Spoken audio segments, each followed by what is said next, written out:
भगवान श्रीकृष्णाने गीता अध्याय 15 श्लोक 4 मध्ये सांगितलेलं आहे का उस पश्चात उस परम पद परमेश्वर को भली बाती खोजना चाहिए जिसमें गए पुरुष फिर संसार में लौट करणे आते. आणि मी सुद्धा त्याच पूर्ण परमेश्वराला शरण गेलो असं भगवान श्रीकृष्णाने सांगितले. तोच म्हणताय.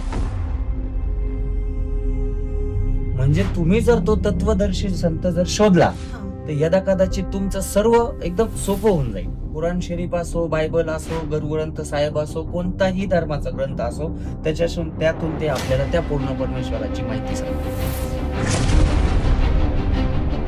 मी परत सांगतोय की गीता अध्याय 15 श्लोक 4 मध्ये भगवान श्रीकृष्ण स्वतः म्हणताय की आपण ते स्थान शोधलं पाहिजे की तिथं गेल्यानंतर आपण परत येणार नाही आणि मी स्वतः त्याला शरण गेलेलो आहे. मग तो उत्तम पुरुष. गीता अध्याय 15 श्लोक 17 मध्ये त्याचं वर्णन केलं.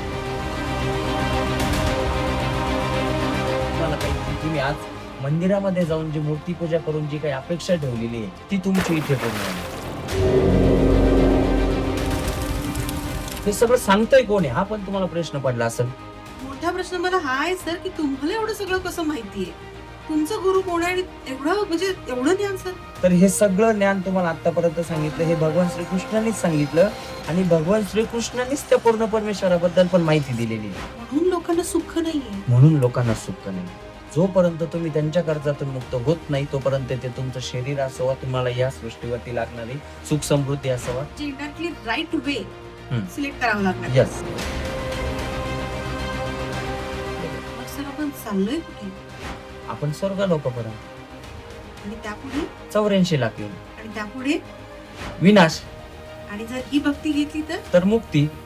म्हणजे कुठे? तत्लो ज्याचं प्रमाण आपण जाणून घेऊया पण त्याच्यासाठी विधी लागेल.